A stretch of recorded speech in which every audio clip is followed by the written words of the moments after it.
has asked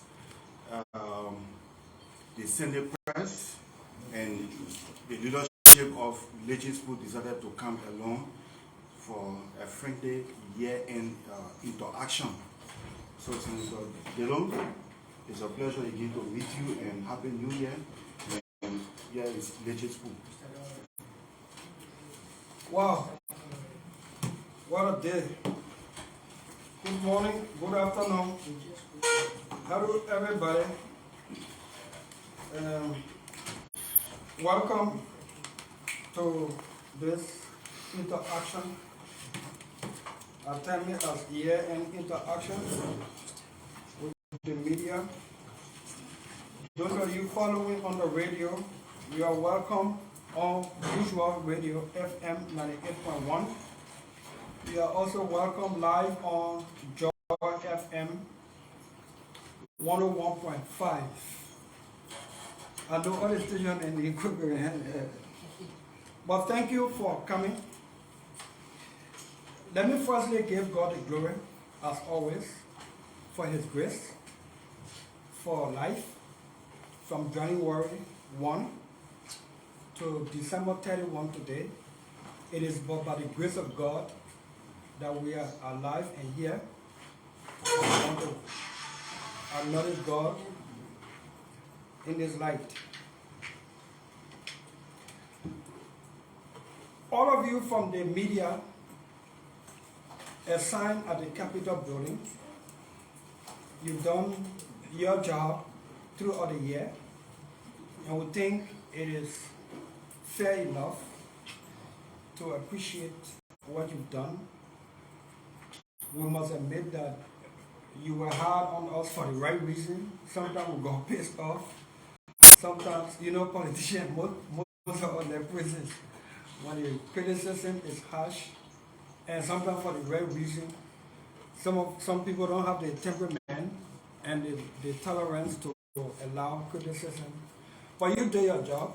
We tried our best under the circumstances to do our job.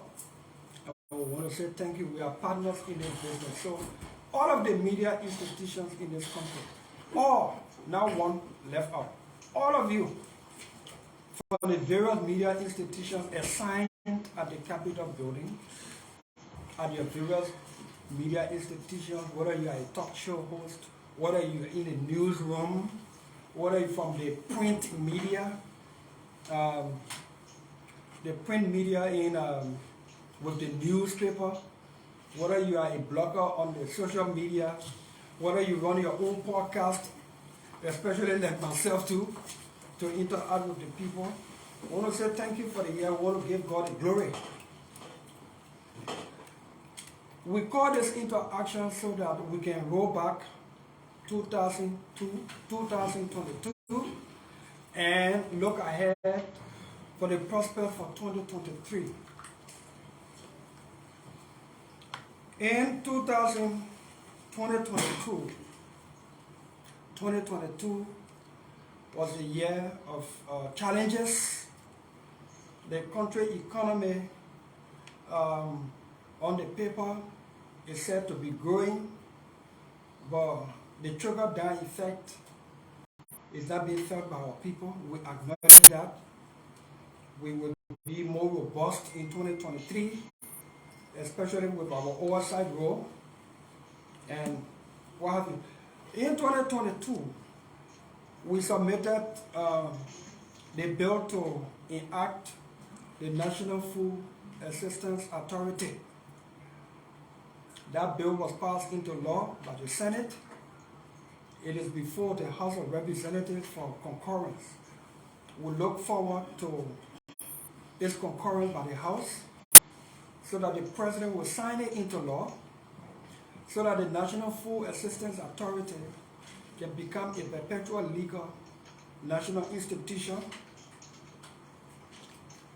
Somebody, gadget is doing something else. Okay, we can flow. So that that institution can become a perpetual legal institution existing under our laws. The need for the National Food Assistance Authority cannot be overemphasized. Every national government, every country has some national institution that that is equipped with the capacity and the logistics to intervene when there's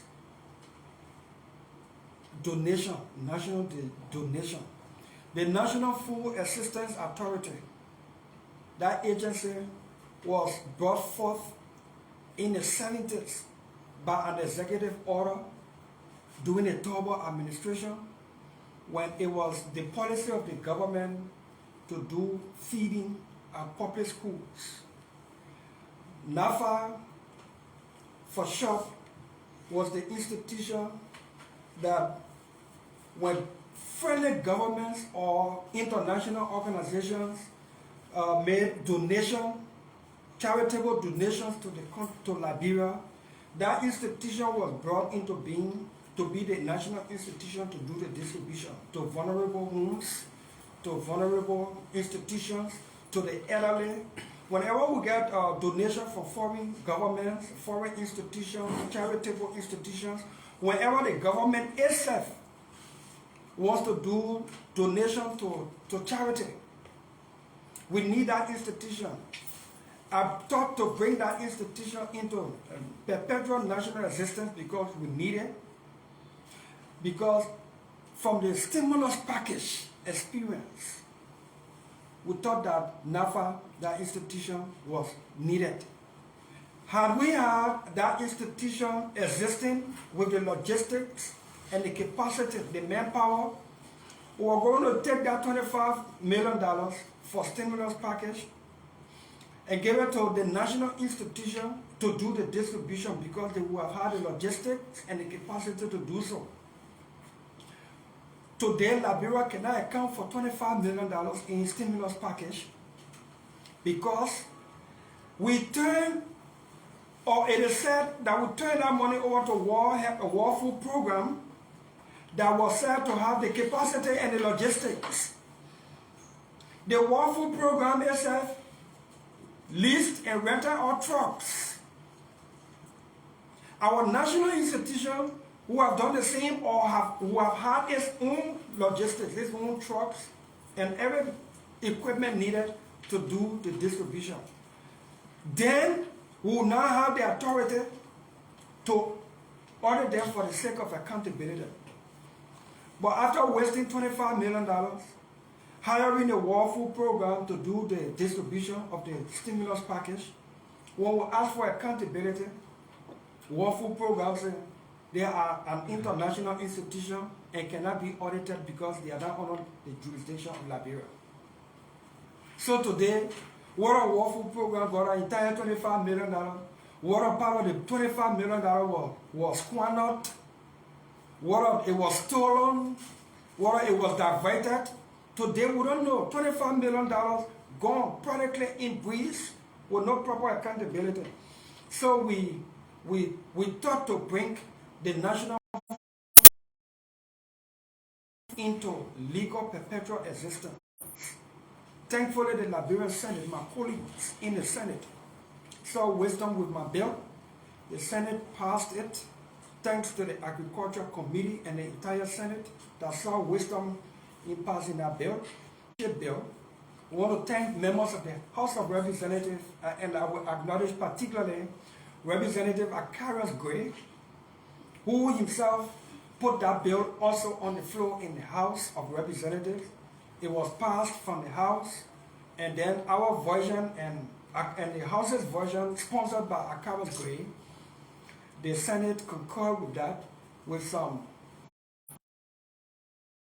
in session, and the both houses met on a conference committee of which I was a member of the conference committee named from the Senate to liaise with the House to reconcile the differences between the two versions, and we concluded with one version for dual citizenship. Liberian or born under Liberian parents, whether you were born in Liberia or out of Liberia, you can now enjoy Liberian citizenship and citizenship of other countries. that either impose it on you by default because you were born on that soil, or because yourself upon your own volition, you took up upon yourself and took up citizenship of other countries.